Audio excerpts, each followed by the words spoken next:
This is the 8-9 Combo Podcast with Brett McKay and Harry Jones. This is the 8-9 Combo. I'm Brett McKay. This is Harry Jones. And this is Games of the Week. Hello, mate. How you doing? How's it, Brett? On the second night of the coming together of you and I, which we've called Breatharian 2, in the dark Surrey Hills bistro, across the road where a mob of drunken women were hurling oil paints at canvases, and not too far from a bathroom where unspeakable things were being done. A shepherd boy from Kirribilli named John Fergu's son was asking us questions, and he said, Son of Ferg. Sirs, how can I write good like you? How do I do? And you said, always begin sentences with and, use max out adverbs, and try to speak anecdotally, and write as if you speak. And do I as said, I say, not as I do. I said, little John, never ever use adverbs. Never begin a sentence with and don't use contractions. Speak as if you are an oracle. So we have two articles out right now, yours on Rugby Pass and mine on The Roar, which are really such beautiful examples of the advice we gave young John, the shepherd Ferguson. Young John walked away thinking, I've asked advice of two somewhat successful rugby writers, and they've given me absolute polar extreme of advice. So your article talked about a pivotal issue in the Bledisloe, which was the New Zealand antiquated team is still hanging on to. We always were so great before, so if we just do great again, make New Zealand great again, we'll just do it better and we'll win, not knowing that the world has moved on. And then, and if you had called me before you wrote your article, I would have given you a tidbit, which is South African coaches often actually start their selection process at the end of the match. Yeah. No, at the end of the match. They constitute the team. So it's like almost like how some maps put Australia on top because there's no reason for Australia to be down under. You can look at the world different ways. So you look at the world and say, for the final 30 minutes, who do I want as my best team to be on? So Peter Steph-Toy, a starter, will be on there, but they'll be on with whoever you're bringing in off the bench, like Walker Smith. And if you do it that way, it makes everything different in your brain. You're just saying, how do I get to my best team? The starters set up, they're the appetizers. And so if you think about it that way, then it's interesting because New Zealand's not, as you pointed out, they're doing it. So you're tired. So that's not working anymore. They'll put on our second best guy. So you're tired. Can you give me another 10 minutes? Yeah, and so Joe Schmidt seems to be more adaptive right now. He was within the New Zealand setup, and then he's able to not be in the setup because he didn't get the job. And now he's using something better than Razor, and Razor still seems to struggle. Like our friend Ringo put out, they're putting a wing on the bench one week, and then next week there's not a wing. There doesn't seem to be an actual plan. Like, what are you doing? And so now it's, Bowden, can you save us? Come in at 10. and here we are, another edition of the Rugby Championship for Games of the Week. It's the final round of the Rugby Championship, in fact, for 2024, and we're really pleased to have been brought to you throughout the tournament by Chasing the Sun 2, the wonderful 5-part all-access series documenting the Springboks' journey to their absolutely sensational 2023 Rugby World Cup win in France, and which is now available to watch on rugbypass.tv worldwide that isn't in South Africa. Just head to rugbypass.tv, sign up for free and watch away and catch up on just some of the best sport and rugby in general documentaries you'll see. It's a fantastic series. We are at the end of another week, mate, but we do absolutely want everyone to go back and listen or watch on YouTube episode 33 of the 8-9 Combo Rugby Podcast with Liam Napier from the Sydney Morning Herald. I knew I was going to say that. In the back of my mind, I was saying, don't say Sydney Morning Herald. From the New Zealand Herald, Liam Napier writes for. Really enjoyable look back on a surprisingly well-contested first Bledisloe Cup test in Sydney last weekend, and a continued celebration of the hairy man and I finally being in the same place at the same time, which we survived. You are now back in the great state of Texas. You survived the flight. Yes, and on Breatharian 1, the first day of when Brett and Harry were in the same place era, you explained the game to me called Australian Rules Australian Football. rules. I did. And I kept thinking about it. It's a very strange game. It's almost like the first time that you see a kangaroo. You don't believe it's real, but then you know it is. The gesticulations about it are different. The way the referees signal things and put the ball into play, the bounces and the hurling. It's almost like tossing the caber, in the Scottish Highland Games. Yeah. But I thought like the appreciation of space, whether it's Texas or Australia or the game of AFL and even the way Australians play rugby, it's so interesting to see, what you would have come up around. You talked to me about the drop punt and the sort of nuances of that. And I came away thinking, instead of viewing these code wars as like, I got up one on you, or I took one from you, I think embracing like Hakeem Olajuwon, who was so good at basketball because he was so good at soccer before he was good at basketball, embracing multi-code skills and weaving those in could be what Australia needs to aim for. Is like, there's things that we can do, like we can punt so accurately. I've never seen people punting so accurately as AFL. It's ridiculous. I'm like, you guys could hit a fly on the wall. You watch now, and there are a number of Australian punters in the NFL, but you watch now as well the number of American punters who are kicking drop punts because they've seen what the Australian guys can do kicking the ball that way and not just launching into, a very important point in NFL was always you had to be stagnant. You were a lever, and it was all about hang time, right? So you got the ball from the snap, and then you never moved your plant foot. Now they specifically run off that and go into a 5 or 7, just like an AFL, where you go back to take your kick at the poles. Yeah.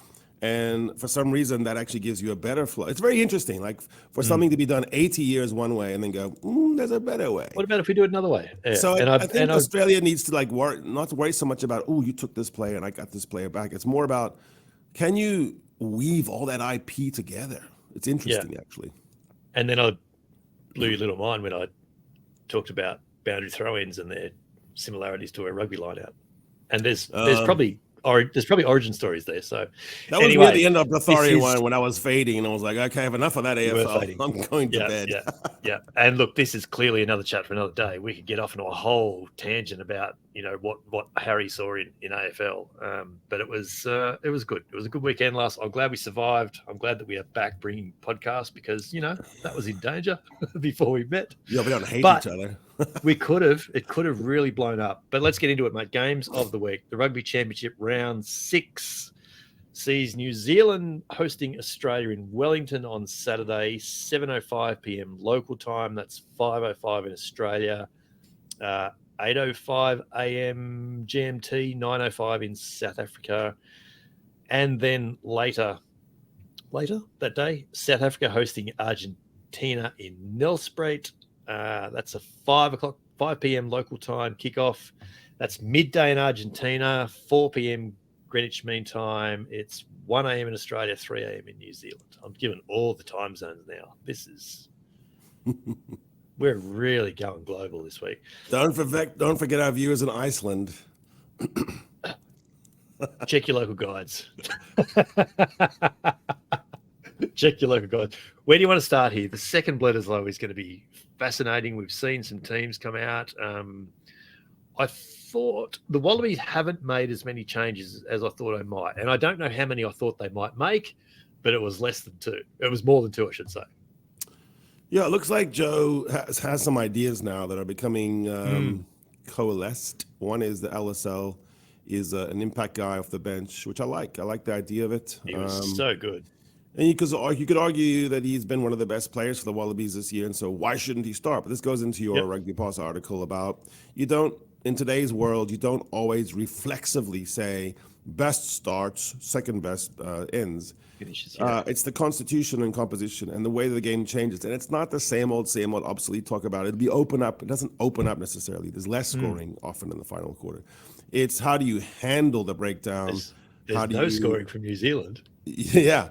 So when you're playing against the 1 hour team, which is what I call New Zealand nowadays, The 1 hour team does think that. And so if you can just withstand the first hour, which is not saying that it's easy because they're the best 1 hour team in the world. They're pretty good in an hour. But they're only 1 hour. That's it. Yeah. So you've got to think about what happens post hour. You know, when the clock strikes and Cinderella turns into a pumpkin or however it works, what do you do next? And I do think it's interesting that Joe seems to know what that is. The one area he doesn't seem to know what he is his 9. You know, like where are we? Are we Yeah, are we and Jake? I saw, Are we Tate? Are we Nick? And I always thought the Jake Nick Tate debate. Wow, that's hard to say. I thought it was difficult to begin with under Eddie. I never really knew who it was under Dave. It was interesting because they all have something wrong with him and they all have something right. Yeah, and I think I saw might have been Ian Pate in the Sydney Morning Herald to bring them back into this mix already again. I think he wrote in his team announcement report on Thursday in Australia that the Wallabies have now changed the starting 9 in 17 of the last 25 tests. And that's a lot of change. And it could be as many as, at least, I reckon it's at least 5 different players. It could even be more than that. Yeah, it's interesting. A lot of change. So Joe's definitely hasn't settled there, but he does seem to have said he wants something different on the wing this time. I'm not sure that, the shepherd boy, John Ferguson, would be that enamored by the Dylan Peach's speed, but he was all talking about speed. So you have Dylan Peach and Andrew Kellaway at the wings, not going to blow anyone away on the edges. No, but Dylan Peach is good over, I would say his first 40 metres are as quick as most. Is he going to run away from you over, 60 or 70 metres? He'll run away from you, but will he run away from other... He wouldn't run over me, although he does actually have good game line presence. Well, all I'm saying is there's he's something good physicality. It's a not undeserved promotion is what I'm trying to say. Yeah, and my point was that Joe, clearly there's a few areas where he hasn't resolved things yet. So that's an area we don't know yet. But beyond that, yes, I think the makings of a team in the tight 5, the loose trio is, I think he is saying, this is why would he not name the best loose trio available right now? He wouldn't. So this is it. This is the loose trio, Australian fans. This is it. I hear some talk about, Harry's not as good in the line out. Boulder Dash. You don't have to, at the back of a line out, you don't, in today's modern world, most of those are overthrows on purpose. The 8 just has to be handy. You don't have to be. And in fact, they're overthrows on purpose to Rob Valentini, who's already running into position for it. So, This is the loose trio for the foreseeable future. It is not Liam Wright. It is not Liam Wright. Even if Liam Wright comes back tomorrow, there is a lingering suspicion that Liam Wright is often injured.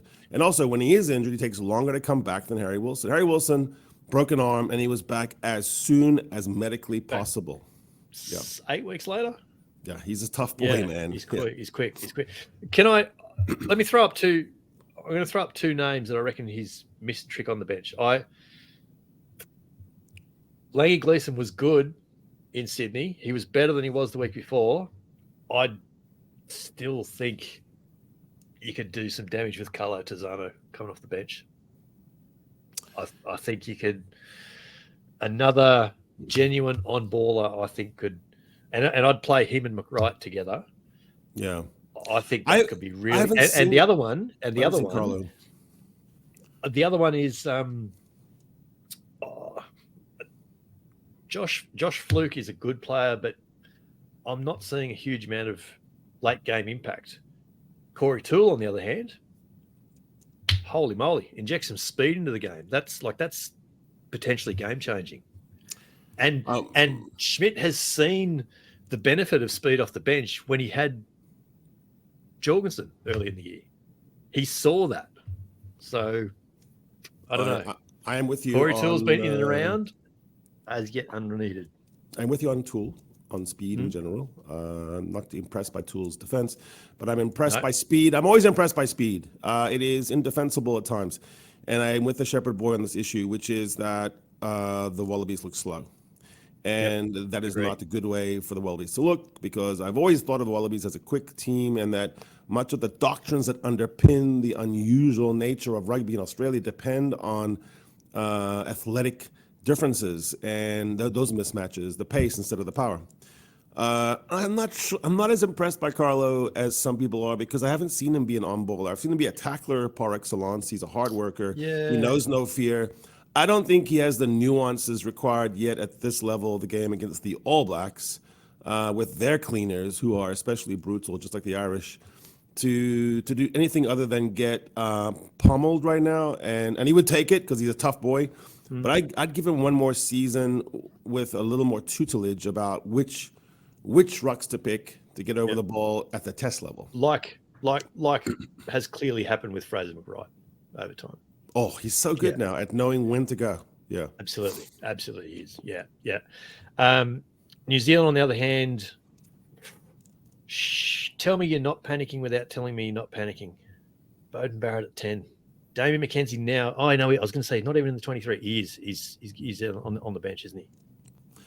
At the heart of Razor is tradition, and we always thought he was because he has that, it's like a really nerdy guy growing a long beard. He's still a nerd underneath that beard, right? He's got a name, Razor, but he's just kind of like a boring prefect. And like surfing, I mean, so what? Everyone surfs. It's not a big deal. If you're by the ocean, you surf. It's like he wears a blazer. Yeah, everything is back to the future. It's very South Island. It's every problem is solved by a crusader or a crusade. I'm really underwhelmed right now on the thinking, just the thinking behind this version of the 1 hour All Blacks, the Almost Blacks. They've got quality at top level to blow anyone away for 25, 30 minutes. But I don't understand what he's trying to do with game management, for example. I just don't know. I don't know where he wants them to play on the field. I don't know if they know. They don't seem as happy as a team as it should be when they're the All Blacks. All Blacks have always been a happy team because it's fun to be an All Black. But I don't really get it. I mean, I almost think like what New Zealand thought they were getting with Razor, they kind of got a version of Joe Schmidt, except not as smart. I feel like I need to apologise, mate, and I'm sorry if that was a little bit distracting, and I especially need to apologise to our wonderful YouTube viewers. I currently have something in my eye that I can't get out. Is it a mosquito? It's you know how.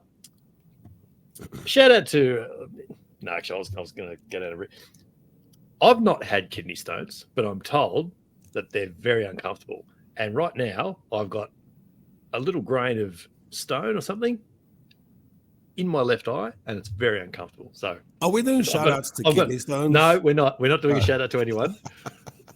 But I can imagine that this is what a kidney stone is like. So, if you are going through kidney stones, I had a really good steak and kidney pie on Manly Beach. I just want to put a shout out to. Can I just say you timed your 2 days on Manly Beach beautifully, because it has poured rain in Sydney since you've left. I know. It started as I got into the Uber with the Uber driver whose name was Malcolm, and he knew everything about every code.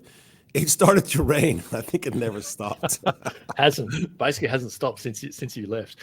Argentina in Nelspruit to sew up the Rugby Championship. So it's very interesting. Can they and will they do it? Yes, but the more interesting you don't believe that points for a second. Oh, sorry. What was the question? Can they and will they sew up the Rugby Championship? Oh, the Springboks will definitely sew up Yes. the Rugby. Okay, sorry. Hang on, let's rewind. I'll cut this out. Can Argentina win the Rugby Championship? No, it's too much, and it's not any slight. And I hate to put out some kind of like inflammatory remark. Argentina has had the best season of Argentina's life. I've had a great season. Because unlike in their semifinal runs in World Cups, where there's a certain amount of luck in a draw, they had to play 3 of the top 4, and they beat 3 of the France, New Zealand, and South Africa. And inside the Rugby Championship, they beat all 3, including some road victories that were immense. And so if the question is, can they beat the Springboks on any given day? Yes, of course they can. And they could even do it this one. They're not going to beat them in the manner that they would need to win the Rugby Championship. So it's the books is cooked. I find this way more interesting, which is there's a lot of chatter around, the Mani Leboeck selection. He misses the kick that everyone must make at under 14s on a Saturday morning. When I had that kick, the entire crowd under the shadows of Table Mountain expected me to make it, and I did make it, even with my Were you a goal kicker number 8? length. I could do it right now. And that's true of any good kicker, right? Yeah. Mani Leboeck would make it right now. In fact, And in so training, he would make it 9 times out of 10. So he gets back on the bench, and here's the big point. Here's the huge point. If you're going to give up on a guy, you just bench him now forever. If you say because Sasha's out right now, I need a third fluff. Do I put him right back in, and do I put him in the same position, or do I start him? You start him because now he'll have 4 or 5 kicks at goal. Yes. 2 or 3 of them will be such sitters that he will just bang them over with his eyes closed. He'll get his groove back, and you might have redeemed the player. The second point I'll put is take me to the semifinal against England in the World Cup, and you look at the team selection there. The team that's playing in Nelspruit is the same team that played, including Mani starting and Andre coming off the bench, to nail the kick against England that Mani would have almost certainly missed. Let's just be honest. But Andre would almost certainly never have missed.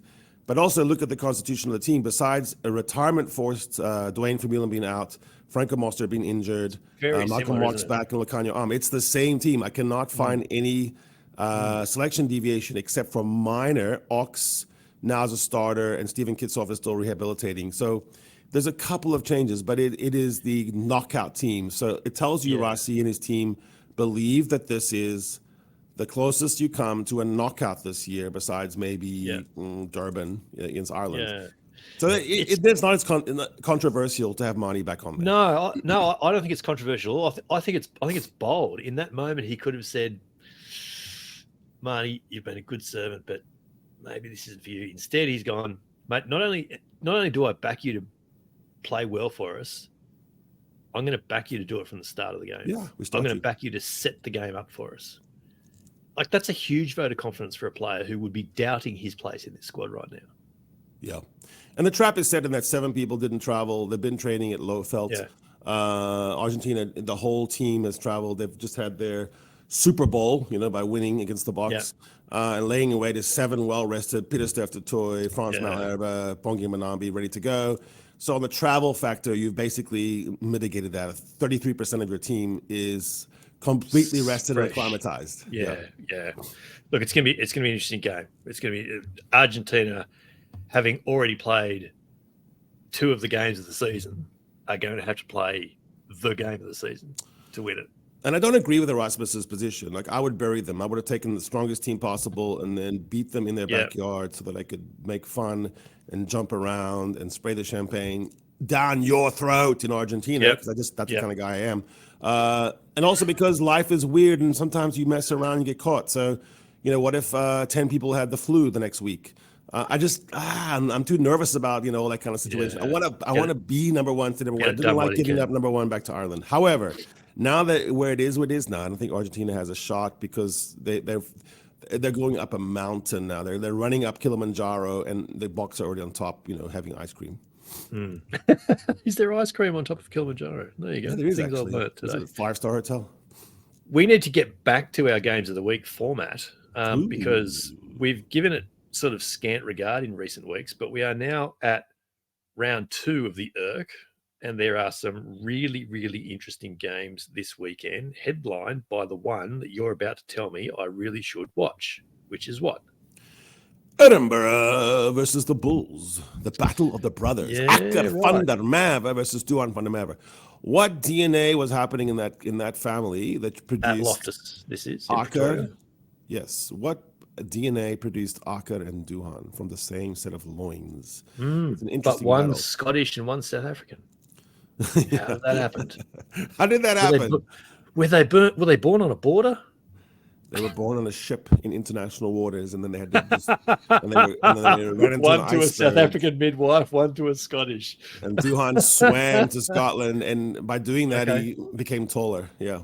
Okay, that's a good shout. That's an interesting game. That is an interesting game. I'm sort of a little bit curious by about Scarlets and Cardiff as well, just out of interest sake. But anyway, just that's a little bonus. It's also round 2 of the Premiership, and after an absolute stormer of a rematch of the final last week, I'm telling you that the game to watch this week is Leicester Tigers v Bath at Welford Road on Sunday. I agree with you. Reborn and rejuvenated Leicester Tigers. I agree with you. There's no other game this week. That is the only game this week. Can I point out something else that's a little bit odd about round 2 of the Premiership? Harlequins are hosting Newcastle at the Stoop. Saracens are hosting Sale across town at their stadium, whatever it's called. Both kicking off at the same time. The only other candidate for a possible game of the week would have been Saracens for Sale, but I'm picking Bath versus Leicester as well because it's the battle of the solvent clubs. That's a good one. And only 3 of the clubs in the Premiership are solvent, and I'm sick of insolvency. Stop it, everyone. I've been made fun of for my travel budget, but I am solvent. I walk solvently. I'm glad one of us is. Eat solvently. I drink solvently. You see me. There's a solvency about me. I'm tired of these guys in England getting insolvent and then going, Irk, could you take us in? Yeah.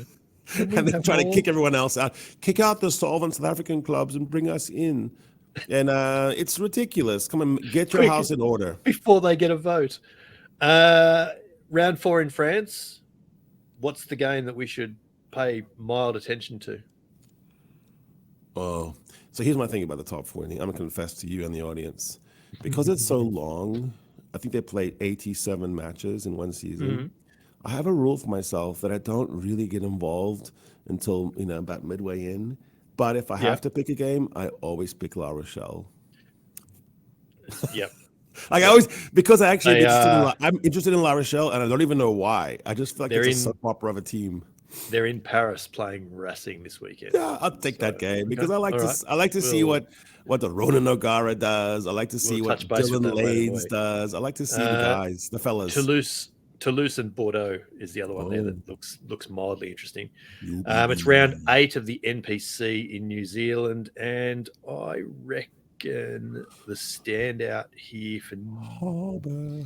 No particular. Well, it kind of is. It's kind of is North Harbour and Canterbury, and you look at on the table, and that's 9th v 6th, and it doesn't really stand out like that. But when you think about how they've been playing, maybe it's not a bad shout. Otherwise, it's sort of a bit of a mismatch. Like Tasman Auckland feels like it should be better, but that's second against 10th. So if you're going to watch a game this weekend, maybe it's that one. But, mate, there is the full-time whistle.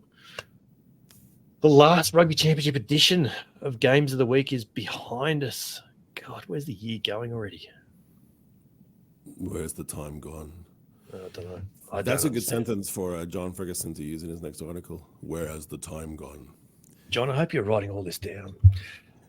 Tell us what you think at the 8-9 combo on all the socials, or leave your thoughts in the comment section right here on our YouTube channel, or just hit Harry on your jersey. On socials. You pointed to your jersey. Not on my Greater Sydney Rams jersey. No, just on the YouTube channel. That's just here. Okay. Make sure you're subscribed on YouTube and you're following on the pod, whichever pod platform you're on. Make sure you're following or you're subscribed or whatever you have to do there. Make sure you've got your notifications turned on, and on the pod platforms, turn auto download on as well. And then you don't miss us, Harry. You don't miss. Are you subscribed to our podcast, Harry? Yes. Don't forget as well to head to rugbypass.tv, where you can now watch both series of Chasing the Sun, the documentary series celebrating South Africa's back-to-back Rugby World Cup wins in Japan and France. We are so pleased that everyone can see Chasing the Sun 2 now that it's up on Rugby Pass. And by the way, you can see that in South Africa, Brett. You can. You just have to there's clarification on that. You can see Rugby Pass content in South Africa, but Chasing the Sun 2 is not available in South Africa. That's the clarification there. We did see a YouTube comment there. So either way, wherever you are that isn't South Africa, head to rugbypass.tv, sign up for free, and watch it wherever else you are in the rugby world.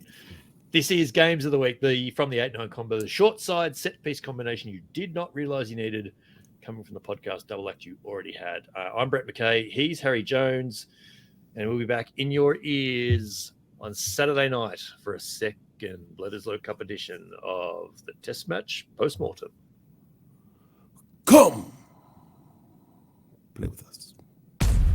This is the 8-9 Combo Podcast with Brett McKay and Harry Jones.